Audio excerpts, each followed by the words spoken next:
It happens all the time. I mean, it happens in real life. A lot of times, like especially when I had my dreads, people would be like, "Can I touch your dreads?" Or I had a general manager tell me to cut my hair. And I looked at him, I was like, "Cut my hair? Yeah, that's going to happen." Like, you never asked Joe Thornton to cut his hair. You never asked Jaromir Jagr to cut his hair. You never asked Ryan Smith to cut his hair. Like, you talk about hockey, you talk about the flow and hockey here, and GM wants to ask me to cut my hair. I just laughed. I was like, come on, man. Like, that's not going to happen. You could trade me, but I'm not cutting my hair. Like, I'm not playing that game at all.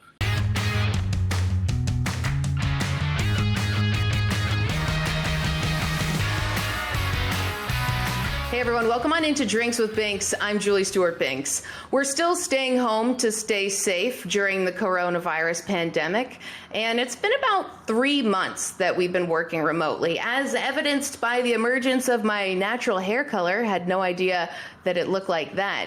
Now, it's annoying that you can't get your hair done or that you can't get your nails done or go to a bar with your friends, but we're also realizing that so many people in this country and the world haven't had equality based on the color of their skin.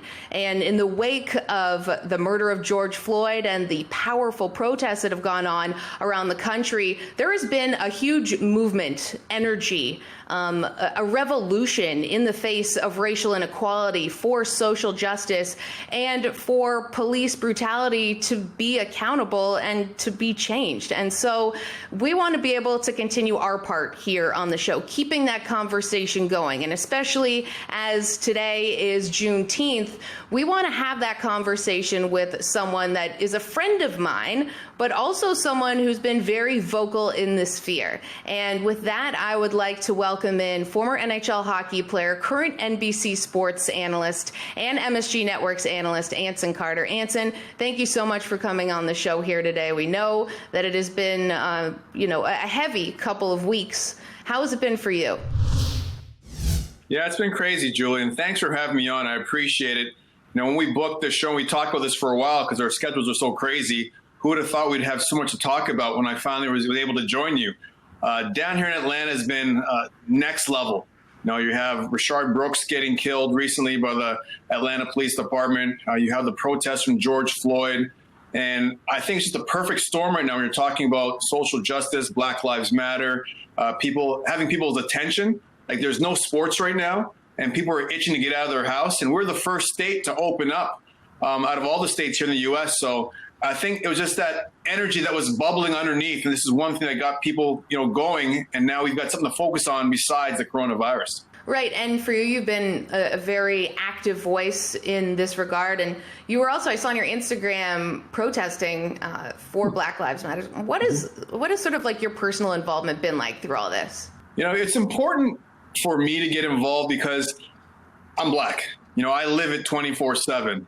And it's something that myself and my Black friends have been talking about for a long time. And now we're seeing white people getting involved. And you keep hearing people talk about allyship. Well, that's important. Like, we don't want white folks to come out thinking we're going to be this white knight, no pun intended, on a horse and save the Black race. Like, that's not what this is all about. It's about people working together in partnership. And you pick however you want to protest. You either have conversations one-on-one like we're having right now, or you could post things online, or you can participate in a march. And I did that with my family. I try to separate my family life from my professional life, but it was important for my wife and my kids to be involved in something like this because you're never too young to have these conversations about race. And I want to talk about your family in just a second and what they've helped you with on a project that's gained some viral steam. But first, as the moniker of the show is Drinks with Binks, what you decided on today's drink? What do we got? A little LaCroix, depends if you're French Canadian, Francophone, or an Anglophone. I love sparkling water. I mean, I've acquired that taste as I've gotten older. I just went for my daily 6-mile walk, so I have to rehydrate. So I like the bubbles. It's great. All right, cheers. We'll take a little sip. Cheers. It's got to be cold, though. It can't be room temperature. It's got to be cold. Oh, gosh, no. A room temperature sparkling water is a nightmare. But this is good. We don't have to drink to be able to have fun, which is sort of different from, I think, even the last time we worked together when we were hosting the casino night. We had a drink when we were finished our work, of course. Yes, of course. But, we frequented many different bars in New York City, which of course we can't go to right now during the coronavirus pandemic. And when we get back though to your family, you're in Atlanta. You mentioned your daughters and people that you've been marching with. You guys also came up with a video. You don't have to look like George Floyd. You don't have to look like George Floyd. You don't have to look like George Floyd. You don't have to look like George Floyd. You don't have to look like George Floyd. You don't have to look like George Floyd. You don't have to look like George Floyd. You don't have to look like George Floyd. You don't have to look like George Floyd. You don't have to look like George Floyd. You don't have to look like George Floyd. You don't have to look like George Floyd. You don't have to look like George Floyd. You don't have to look like George Floyd. You don't have to look like George Floyd. To understand that what happened to him Was wrong. Was wrong. Was wrong. Was wrong. Was wrong. Was wrong. Was wrong. Was wrong. Was wrong. Was wrong. Was wrong. Was wrong. Was wrong. Was wrong. Was wrong. Was wrong. Was wrong. Watching this, you're able to get so many big names involved. What's been the response? It's been great. You're nervous because whenever you hit send with anything with social media, you never know how it's going to be received. And I really didn't care that much because I believed in what I was putting out. And I want to say something. I want to make a statement. I didn't want to put anything out in writing because I see people's statements all the time. And I'm like, you didn't really write that. A PR company wrote that, or your agent wrote that, or a lawyer wrote that. And I didn't want anyone questioning whether or not that was my voice behind the message that was being said. And as it became bigger, I decided to include more players and get their voices. And every single player that I asked, there was no hesitation. Like Sidney Crosby, ace, I'm in. Patrick Kane, I'm in. And Sid's probably one of the best players ever played the game. Patrick Kane probably is going to go down as the best American player to play in the game. Gary Bettman, the commissioner, Don Thayer, the executive director of the National Hockey League Players Association. But it wasn't just limited to just the men. It was women, too. Angela James, Hall of Famer. AJ Malesko, Olympic gold medalist. Kelsey Kelzer, first overall draft pick in NWHL, Isabel Cup champion.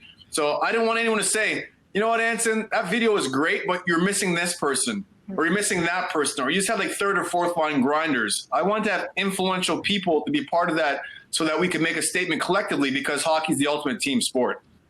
Yeah, and you, as you mentioned it, you really did have everyone. Willie O'Ree, the first ever black NHL player, and so many other people from different countries, right, too? Because as we've discussed, you and I are both Canadian, and so many people think this is an American issue, but this is a completely worldwide issue. And for your daughters to be involved in this video with you, what have been like the conversations that you've had with them around this topic? Well, that's what's made it more special because, yeah, you're right. I am Canadian, but also U.S. too. So I've got that dual citizenship. So living here now as an American and taking that oath, I feel like it's important for me to say something. Like if I could vote in this country, it's important to have a say with how your kids are being raised. And like I said before, you're never too young to start talking about these issues. And it was important. Like my daughter Malia, my youngest one, who you see second in the video, it was her idea. I was fumbling around on my phone. I had iMovie going. I was all thumbs. And my oldest daughter, Michaela, said, Dad, give me that. And it was 3 o'clock in the morning. Yeah, I'm embarrassed to say it. My kids were still up playing Fortnite with their cousins in Rhode Island at 3 a.m. And they edited the video for me. And then Malia said, Dad, I want to be in it. And I thought it was a joke at first. And my oldest daughter said, Malia, what are you doing? Only hockey people are in there. Adults are in there. So I was going to include them and have it just as a family edition. But the more I watched it, I said, you know what? No. I'm putting you guys in this video because I've always said I'm not going to ask current NHL players to stick their necks out there to do something I wouldn't ask my own kids to do.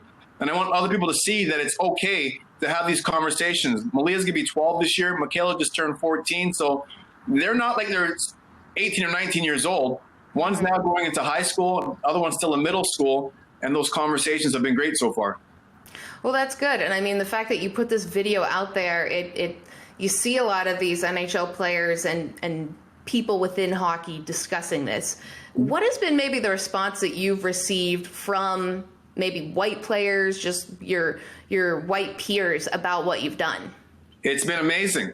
A lot of people, players, media personalities, general managers, even owners said to me, Anson, you're thinking about doing anything else in the future? Please don't be afraid to reach out to me. I'd love to be a part of it.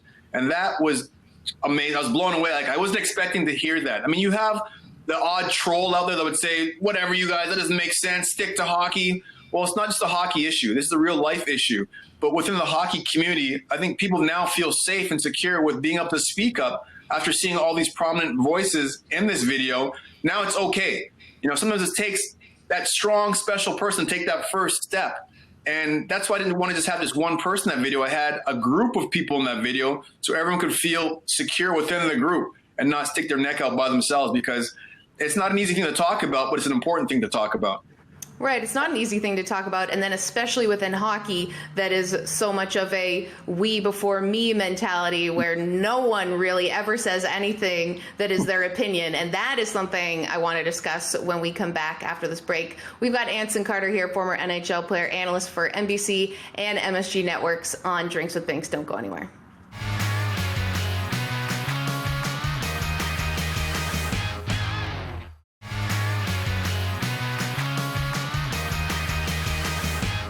Hey everyone, welcome on back to Drinks with Binks. I'm JSB. We've got former NHL player, current NBC and MSG Networks analyst Anson Carter with us here today. We're sipping on a little LaCroix sparkling water, and we sort of joked that I don't know if many Americans say LaCroix because it is very French Canadian.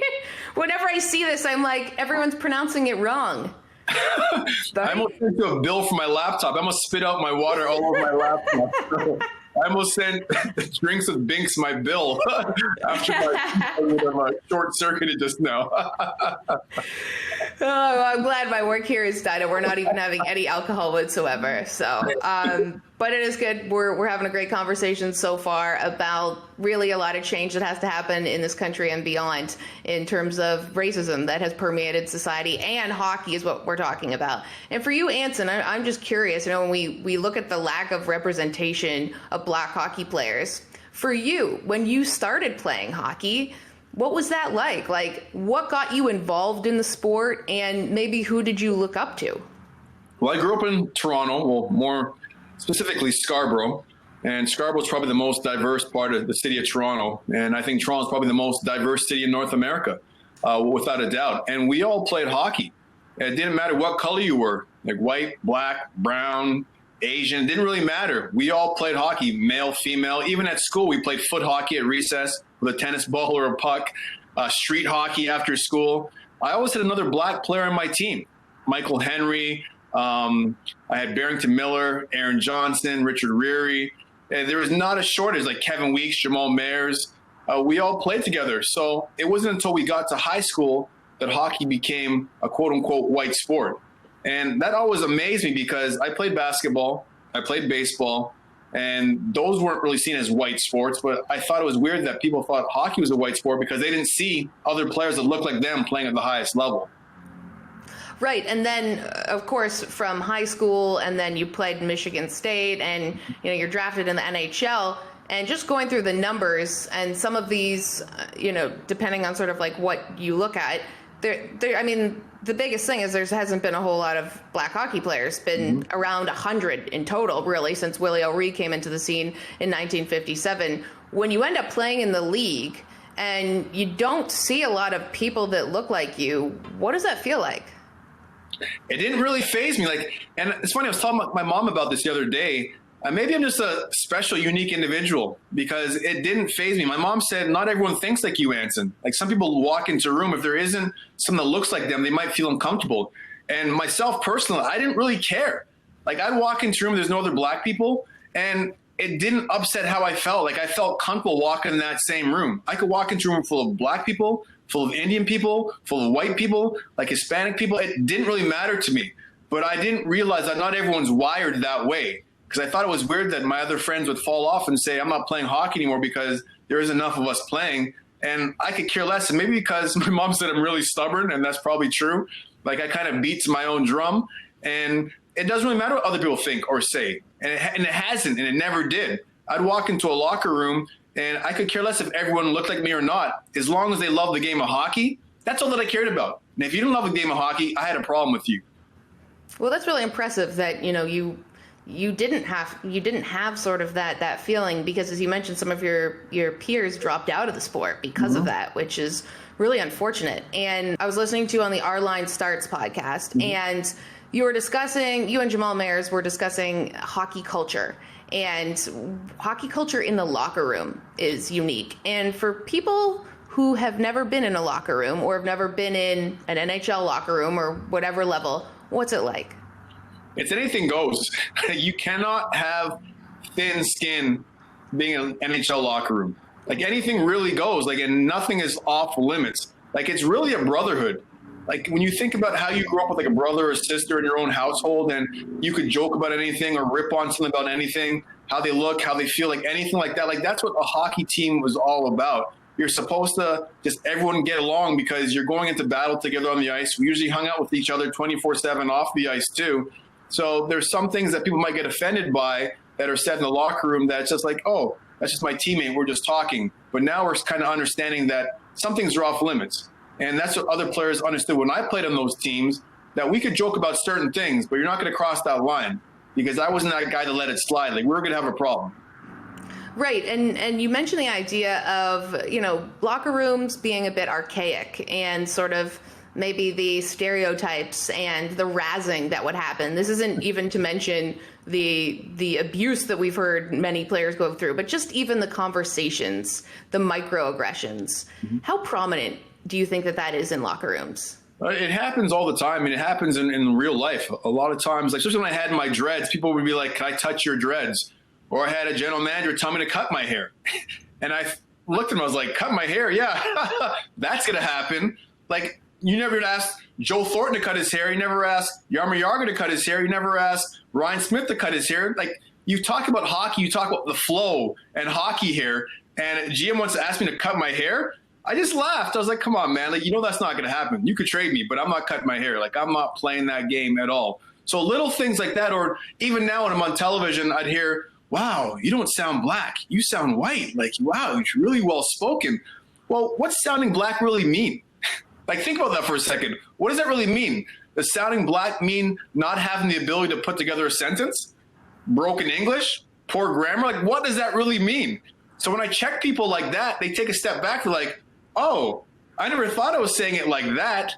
And when you present people with that, they change their course. So I've been doing it my whole life. Like, I'm not afraid. And my parents always say that, like, my parents joke around, they're like, Anson, you're so ignorant sometimes, that we laugh. It's a saying that we say in Barbados, but hey, I'm stubborn. And if I got a problem, I'll let you know. That's the thing about me. You know where you stand either way. And I appreciate that with other people too. Like, I never like the gray area. I prefer either black or white. No pun intended. Right. Yeah. I mean, it's and that is helpful then. Like, you tell people, hey, you don't say that. Like, don't say that to me. And that's inappropriate. And I got to ask you, though, what general manager was it that wanted you to cut your hair? I don't want to out the guy just yet. But we'll just leave it. He was an NHL general manager. And the important thing there is I never listened to him. Like, maybe one day I'll tell that story, but I never listened to him. I was like, yeah, it's not going to happen. Like, you clearly saw over the course of my career, I had dreads the whole time. So I wasn't listening. Like, and I would never like, you knew I had dreads and you traded for me. So don't act like all of a sudden my hair is a problem. Like, I don't want to hear about it, because I mentioned those other players before. Like, you look at the players around the league, hockey hair was always a thing. Of course. And again, Ryan Smith always had the flow going. Joe Thornton, when he first came in the league, known for his flow. Jaromir Jagr, same thing. Even Wayne Gretzky had the hockey hair back in the day. Business on top, party in the back. So don't tell me to cut my hair because I've got dreads. Like, really? Come on, it's not happening. Yeah, exactly. Well, I'm glad that you kept the dreads, because of very iconic images of you wearing the dreads, and that's part of your sort of like your on ice persona. And you look back at the pictures of you playing. So I'm glad that you didn't do that, and you stood up against this general manager who were really trying to figure out who it is, and I'm sure that they are shaking in their boots right now, hoping that you don't out their name. But I play for a lot of teams, so there's a lot of GMs you got to think about. yeah, well, I'm sure there's probably a couple GMs out there that are worried right now with how they've treated you and other Black players in the league, of which I do want to get to later on in the show. And guys, we got to take a quick time out, but we'll have more with Anson Carter, former NHL player, analyst for NBC Sports and MSG Networks, when we return on Drinks with Binks.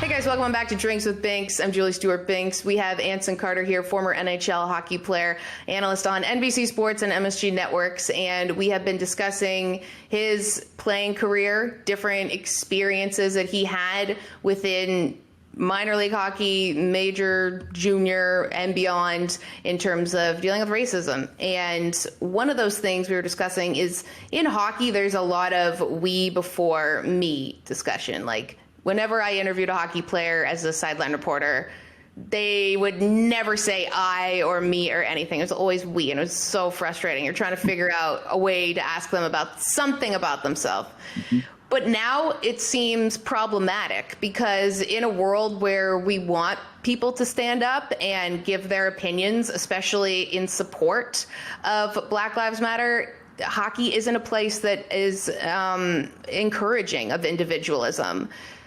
How would you change that? Like, how would you facilitate some of these hockey players, many of whom you featured in your video, but for them to feel comfortable to stand up? Well, I think that video was a start, Julie. I really do. What's wrong? I think having the people that I had in that video, male and female, and having their faces out there, that allowed the rank and file after them or below them, or people that you might not know as much as you saw those faces, say to themselves, well, if John Tavares could say something, if Pat Brisson, if Eustace King, if Blake Bolden could say something, then I could say something then. That it shouldn't be a big deal. And no one should come after me for saying the wrong thing because, look, these guys said something first. Like, so it's always hard to get someone to stick their neck out there and be the first. Being first is never easy. You're always subjected to the most criticism. And coming up after that, things are a little bit easier because you had someone walk through that door first to take that heat initially. So I think that was the first step. You're seeing more and more players. I believe there's over a couple hundred players that have signed up and started using social media since we've had this break with COVID-19, which was never the case before. So you're seeing more hockey players becoming more comfortable having their own opinion. And I think it's more important that teams are more comfortable with players speaking up and saying what they have to say. It's not going to impact and rattle the team chemistry at all if guys say something on Twitter or on Instagram or any sort of video platform they might have. Like, that's just guys speaking their mind. And this way, you're not worried about fitting your words into some other reporter's story. You're telling it the way you want to tell it, right from yourself, and not having anyone twist your words, because that happens sometimes in the media business too. Right. I mean, and for hockey players, you don't normally see them put out statements or Instagram posts or whatnot. And I think maybe it's because there's only a handful of hockey stars that people in the greater general sense really know, the Sidney Crosbys and the Ovechkins. Whereas in the NBA, like, you see these guys, it's so superstar driven and it's so much of their personality. So it's like encouraged to be a part of the conversation. And also that league is seemingly very in tune with social justice comparatively to other leagues. I got to ask you though, and I think that this is probably a difficult answer for you to give without a bias, but the fact that the Rangers and also the Knicks, it took them they decided not to put out a statement on this topic. And we saw that an internal email was James Dolan saying, we don't feel as though we're sort of the right people to do this, and we want to have conversations and make change amongst ourselves, which is also totally valid. But their absence was very noticed. Until then, they did put out a tweet or something that was sort of weak, really, so comparatively to everything that was going on, and it was quite late. For you, and I know you are an employee of MSG Networks, what's it like from your perspective seeing this company be sort of hum-ha on it? You know what? To believe it or not, I'm not that upset about it. And I'll tell you why. A lot of times when Jim Dolan puts out a statement, it gets ripped to shreds. You know, he could say something and have the right meaning behind it, and people there just crucify that guy. Crucify him. And I more look towards not so much his words, it's his actions. You walk around the Gardens like the executives, there's a lot of black people working in the front offices, like from New York Knicks and MSG. So, I mean, even Steve Mills, longtime president of sports there, is general manager there. So it wasn't like Jim Dolan never hired black people in that organization. So that's why I'm not so much like, oh, come on, like step up, guys, like do something. Because the actions, for me, speak more than the words, because his words always get torn up, whether it's because of what he said, deservedly or undeservedly. So I'm more concerned with what they're doing in the Garden of Dreams. Like I know firsthand what the Garden of Dreams means. That organization, that charity, I've talked to kids when I get into the broadcasting business. You know, 30, 40 kids come through at a time. They train them. They have them work on a show. They put on a presentation at the end of the year. You have them coming to games. So I've seen with those organizations that they are totally in 100% what they do within the community. So if anyone could put out a little, BS statement and have a PR person put that out there.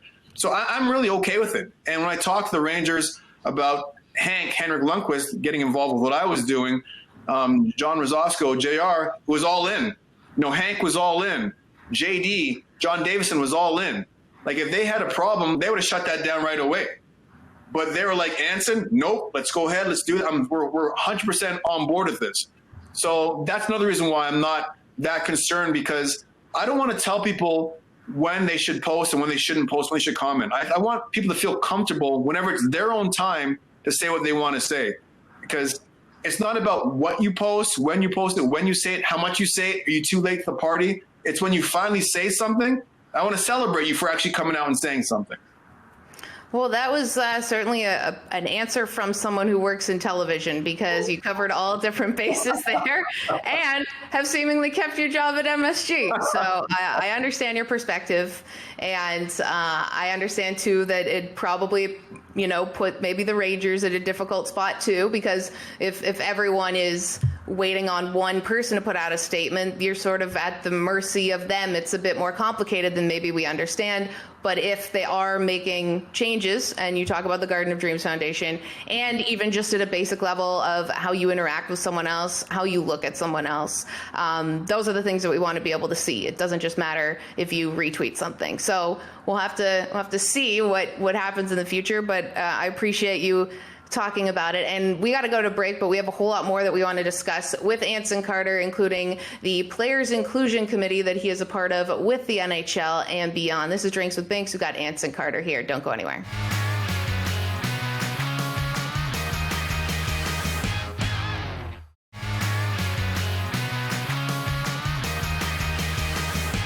Hey guys, welcome back to Drinks with Binks. I'm Julie Stewart-Binks. We've got Anson Carter here, former NHL hockey player, analyst on NBC Sports and MSG Networks. And we've been discussing a lot of the problems with racism in hockey and within America.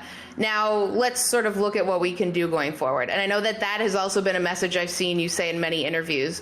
It's not about what happened, it's about what we can do now. And one of the initiatives you're a part of is the Players Inclusion Committee that's with the NHL and with Kim Davis and Gary Bettman and Bill Daly.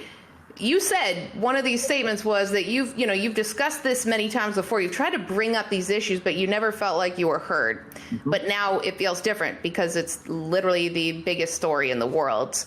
In what way do you feel that there can be tangible change? What does that look like with this?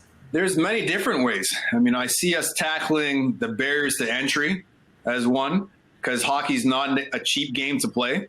I see us providing allyship for other players or other minorities or people outside the game, trying to get them interested in the game itself. I think that's very, very important. And also just trying to grow the game, whether it's playing street hockey. I mean, that's what I started playing. I started playing street hockey first, and I was a street hockey wizard. Like, I was unreal playing street hockey as a kid in Toronto. But people kept chirping me, well, you can't even do that on the ice. You can't even skate. And that's what drove me to play ice hockey, because I could make moves and I could dangle around guys left and right, but I couldn't do it on the ice.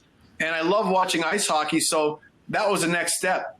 And you think about how much it costs to rent ice and skates. Well, you can play street hockey anywhere. We used to have 2 pop cans, soda cans. We'd crush them, put them down. We'd yell, car. When a car's coming by, we'd go on the sideline, have the cars pass by. Like, we didn't have nets. We waited for guys to get a new sofa, a new couch. And when we got the new couch, the old couch, you cut the pillows in half, put shoelaces in them, and we had goalie pads. We would use a hockey glove as a blocker and a baseball glove for a catcher. Like, that's what we would use as goalie equipment. So all these different ideas of making the game more accessible, I believe we're able to do now, being part of this Players Inclusion Committee with the league. You never get anything done outside the league. Like, they just formed this alliance, and I can't really speak about this alliance because I know nothing about it. But I know the committee will be partnered with the league. And as a player, my frustration for all those years was not getting the league to listen, not getting them to partner on doing anything, not seeing the upside of partnering and doing things in the minority community. But now the league gets it. Kim Davis understands, tremendous ally. Bill Daly now understands, tremendous ally. Gary Bettman now understands, great ally. When you have that in place, then I believe we have a great opportunity to move mountains. I really do. Right. Yes, definitely. When you have those big names and you have the league support behind you, you can accomplish a lot more. But to backtrack a bit, you said, you'd been bringing these issues to the forefront before, but no one was interested. What did that look like? It was frustrating. That in addition to my contract battles that I had, like, I knew what was going on back then. It was a different time too. I'm not blaming anyone. It's just a different time. It's like when people are all of a sudden coming out of the woodwork with Black Lives Matter. Like, I'm not blaming anyone for not being down for equality 20 years ago. It was just a different time. And when I said previously, like, now I want to celebrate people that see it as being a wrong and see like civil liberties being something that everyone should have and equality. So I want to focus on moving forward. I don't want to focus on the past. Like, the past is in the past. That's what it was. But now I'm moving forward. So when I think back to then, yeah, it was frustrating, but I'm more energized now because now people are listening. People are motivated to do things. And that's what pumps me up more than anything. Right. And you mentioned the contract negotiations, and you've spoken about this on a couple different interviews, but you felt that race played a role in some of those different ways in different instances. And you've talked about when you played with Daniel and Henrik Sedin in Vancouver. Mm-hmm. In what way does it infuriate you that your race and how some of these archaic images of like what these general managers thought of affected your NHL career? Well, it's just little things. You mentioned Danny and Hank, and I brought this up before when I was brought there to help mentor these guys and help them take their game to the next level. And I was told, you come here, you play well, we'll talk about doing an extension. And I was coming off of making, I think, 2.8, and I signed a 1-year deal at $1 million, and I thought we had a chance to win. Look at the defensive core they had. They had Sammy Salo, Ed Jovanovski, Matthias Olin. We had a good goaltender in Kluche. We had the West Coast Express and Bertuzzi, Naslin, and Morrison up front. So I thought if I could provide some second-line scoring with Danny and Hank, we had a chance to win. And if you go back to that season, before the second half started, before the Olympics came around, we were one of the top teams in the West. But our defensive core was decimated by the Olympics. I think it was in Italy if the Olympics was. Mm-hmm. And our top 3 defensemen, I think Olin, Salo, and Jovanovski, they all got hurt. And Kluche got hurt too. And then we missed the playoffs. So I remember playing against Ottawa in December or January sometime, and people were saying this could be a Stanley Cup preview of what could possibly happen in the springtime. So you go there, you do your job, you help the Twins take their game to the next level because they had been stalling over the course of their careers early. Their second and third overall draft picks. I kept hearing Sedin's sisters. Like, they're getting killed locally in the media. Everyone said that they're, busts.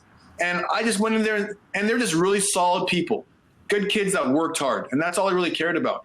And we worked every day. And I tried to pump them up and let them understand that this is what we have to do to be successful in this league. This is what you have to do. I've been successful already. I've scored 28 goals a couple of times. I've scored 24 goals. I've scored. You guys haven't. And they're willing to listen and be receptive to that. And we had a great year. We hit it off right from day one. So it was a little frustrating for me when the contract was up and end the season, and I was named the most exciting player, the Vancouver Canucks, by the media there, or the fans or someone out there, to talk to my agent, Pat Brisson, and say, well, Breeze, like, let's talk about contract time. Let's do a 3-year deal. I don't want to hit it out of the moon. Like, guys scoring 30 goals plus, we're getting $3.5, $4 million, $5 million bucks. I just come content with just doing 3 years, $2 million, because I live in the West Coast. I have my house on the beach in California. I could go up and down the coast, when the season starts. It was easy for me. My whole life was on the West Coast. And Breeze was like, well, I don't know, Ace. They called us about Danny and Hank. And I was like, what do you mean, Danny and Hank? I'm unrestricted free agent, and they're restricted. How is this even possible? How is it even possible? And he said, I don't know what to tell you. So they ended up signing 3 times 3, and they came back to me and they said, well, we got, $100,000 raise, and maybe we'll do another, maybe $50,000. We want to see you do it again. Do it again. I was like, really? Do it again? So that's when I left. And it was frustrating for me because people were thinking, well, Carter asked for too much. He wanted too much money. That's why he left Vancouver. No, I had too much pride. Way too much pride. I was in this to suck it up and play for another 1-1. I don't care what they were talking about there, because you don't come at me. You don't tell me we're going to do an extension, and then I come there, I perform. It's not like I underachieve. I performed. I helped your 2 youngest top prospects achieve what they have to achieve, and you're trying to tell me I got to do it again. Like, that was frustrating. And then I laughed because the media would always say, well, Carter overvalued himself. Look, Danny and Hank, what did Carter do the following year in Columbus? Well, I scored 14 goals in Columbus, playing on a third line. I must have averaged like 13 or 14 minutes. So you ask any player on a third line scoring 14 goals, that's a pretty damn good year. Mm-hmm. But everyone's saying, well, look, your production fell off after playing with Danny and Hank. Look what they did afterwards. And I was like, that's not right. Yeah. But when Danny and Hank then go ahead and their numbers get retired, and the media in Vancouver are all over me for participating. They want me to be a part of it. And I was unavailable. My dad was having health issues at the time. I had family stuff I had to take care of. And they're saying, well, Carter's bitter. Carter's this. But then they put out this article in the Players Tribune that says, we would be nothing without Carter. Then media's like, oh, we want you to comment. Well, what do you want me to comment on? Like, when it's appropriate for you? No, that's not how this works. Like, you want me to say, yes, Massa? Yes, Massa. I'm going to do whatever you want to do, Massa. Yes. No, that's not how this works. It's just not. I'm sorry. Like I said what I said before. Danny and Hank is acknowledging it. So now you guys want me to comment on what they're saying after all these years. You're saying, Carter, you're wrong. Not happening. Man, I'm so sorry. That is just so frustrating to deal with. And I mean, you mentioned we have to go to break, but I do want to know, you were traded for so many. You were in so many trades for really big name players. And I know you've said, well, then why didn't these general managers sign me? If you had all these general managers in the league in a room right now, and we want to see the next Anson Carter in the NHL, what would you say to them? I don't think I have to say anything to them. I think people get it now. Like, you're seeing all these players, like Quentin Byfield, black hockey players. I think he's rated 2nd overall. Like, he could be the next Evgeny Malkin. Now, you have all these black players at the high level playing in the National Hockey League, like Wayne Simmons is in my video, NHL All-Star Game MVP. PK Subban, Norris Trophy winner. Seth Jones, potential Norris Trophy candidate. Evander Kane, a 30-goal scorer. I mean, you could go on and on. Ryan Reeves, he's not a big-time scorer, but he makes a huge impact on the Vegas Golden Knights. Devontae Smith-Pelly scored huge goals for the Washington Capitals in the playoffs for them going their first Stanley Cup victory. So I don't think I have to say anything to these guys. I think people, honestly, Julie, they get it now. And you have to evolve, and people evolve. So, and I'm not even bitter about it. Like, that's why I would have these conversations with these guys, because I wouldn't be in the game of hockey today after going through what I went through as a minor hockey player, dealing with some of the stuff, contract negotiations when I played as an NHL player, and now I'm in the television business. Like, if I was that bitter and upset, I would say, to heck with this. I don't want anything to do with this. But hockey's in a great place. Like, that's part of why I'm here today. Like, hockey's in a great place right now. Can we be better? Absolutely. We're always evolving. Like, today we're better than we were back in 92. Well, I want to say 2032 to be better than we are today. That's what this is all about. Mm-hmm. And I believe it. I can see it in your eyes. You are happy. You are excited about what the potential could be for the future, which is a really great place to be. We got to take a break, but we'll have a whole lot more with Anson Carter. Stay tuned. Drinks with Binks.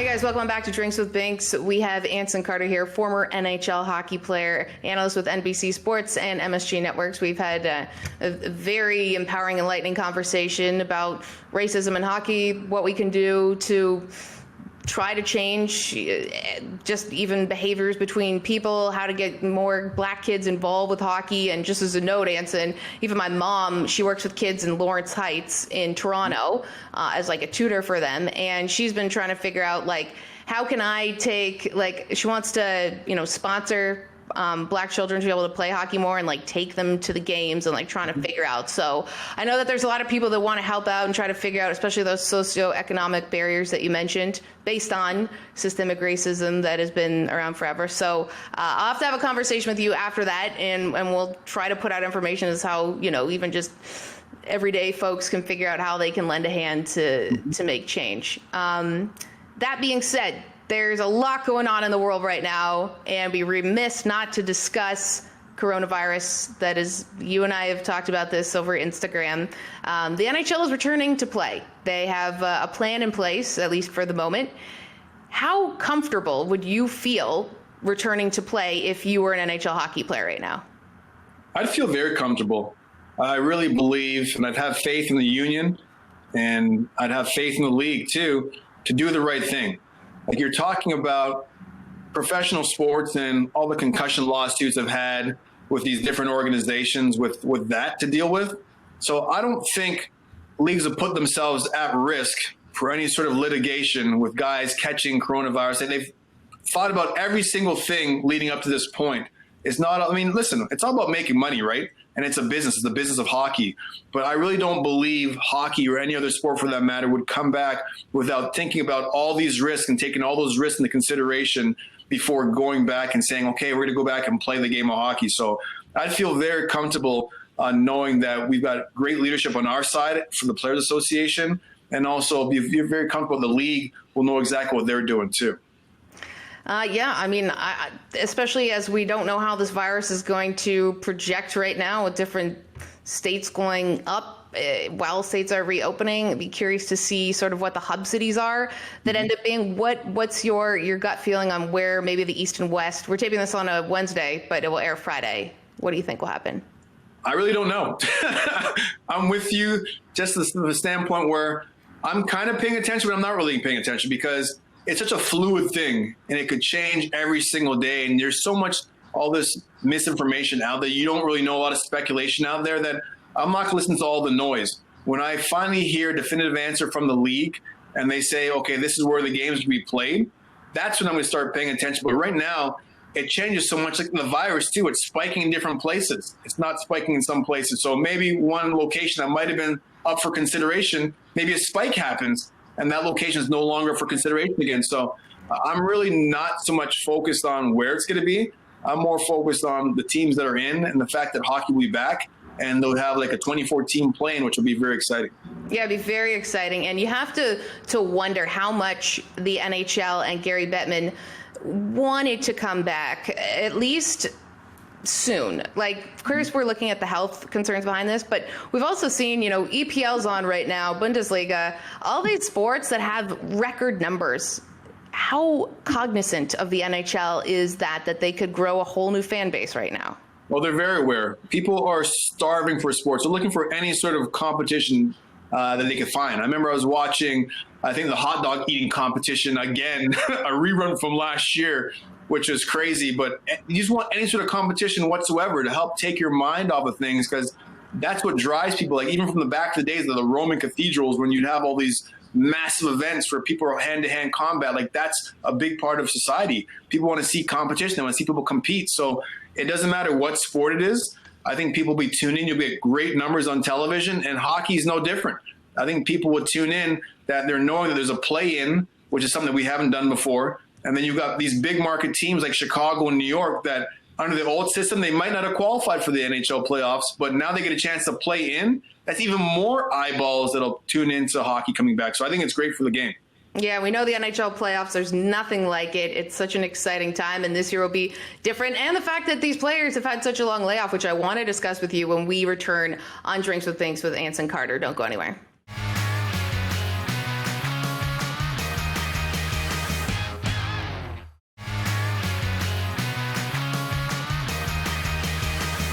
Welcome back to Drinks with Binks. We've got Anson Carter here. So many things I want to talk to you about. We don't have a whole lot of time. Guys coming back to play when the NHL returns. This is, as Gary Bettman said, the longest layoff a lot of hockey players have had. In what way will that influence what we end up seeing on the ice?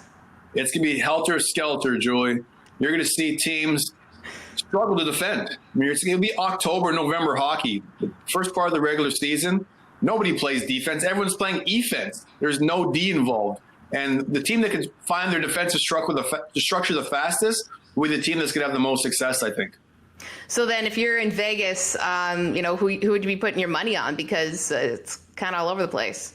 Yeah, I know. It's anybody's guess. I like the Pittsburgh Penguins because they're healthy now. They got Sidney Crosby, one of the best players in the game. He always comes up big regardless. I like the Edmonton Oilers, Leon Draisaitl and Connor McDavid, dynamic duo, and they're young. But also the Chicago Blackhawks. They've got a lot of veteran presence in that locker room, a lot of winning experience in that team. And all it takes to get hot for 2 months. You're not asking for guys to get hot for 82 games, 2 months. And you never know. You put the Rangers in that bucket as well, too. Yeah, and you mentioned the Rangers. How does this influence Henrik Lundqvist's trajectory with the team? Because we were really curious how this three-headed goalie system was going. What do you think happens now with coronavirus in the picture? It's going to come down to who's the sharpest. The guys in Europe were able to skate, so I'm sure Henrik has been on the ice. I'm not sure where Shesterkin's been or Georgiev, but if they're in Europe also and they're on the ice, this could be a battle because Henrik's competitive. Like, Shesterkin definitely took the net for him as the regular season went on, but I wouldn't count Hank out. A short sprint like this, he can put together a solid 2 months and then stand on his head. So it's going to be interesting. And even Georgiev, too. He's a very, very strong netminder. So I wouldn't want to be Coach Quinn with the New York Rangers trying to decide who's going to be in net. No, or, figuring out what to do with his contract after this year because everything's up in the air. Free agency is a whole other ballgame I want to talk to you about another time. But quickly, what would it be like to win the Stanley Cup under these circumstances?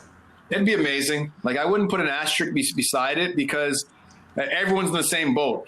Everyone's overcoming this weird situation that we've never, ever encountered before. There's nobody in the league that's played through a pandemic before. So I think that'll make it even more challenging. Plus, everybody's healthy. A lot of guys that were banged up, that would have been banged up in April, they're healthy now and skating. So that makes it even tougher to win a championship. So I think it'd be a regular championship. I really do. Yeah, I mean, it is fascinating. Some guys before were saying, oh, this won't be as big of a deal. But when you factor in every other aspect mentally and physically we've had to go through with the pandemic, it could even mean more in some circumstances, in some regards. We got to take a timeout. We'll be back with more of Anson Carter on Drinks with Binks. Don't go anywhere.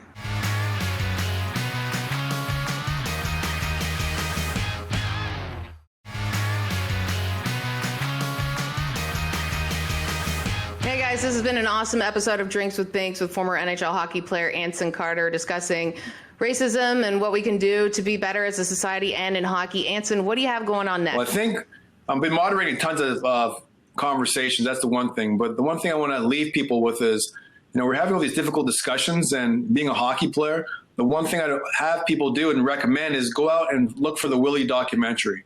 The Willie documentary is not just a hockey movie. It's a social justice movie, and the content is very timely to what we're going through today in society. Great. Well, thank you so much. I know everyone is looking to listen and learn more about what they can do and just about what the problem is, because so many people who haven't had to deal with racism have been dismissive of it for years and can't do that anymore. It's just, you shouldn't have been doing it, but you definitely can't now. It's right in front of you. And what else is in front of you is this show, Drinks with Binks. You can also see us on YouTube, at Fubo Sports, on Twitter, on Instagram, everywhere. Guys, we'll see you next time. Bottoms Cheers. up.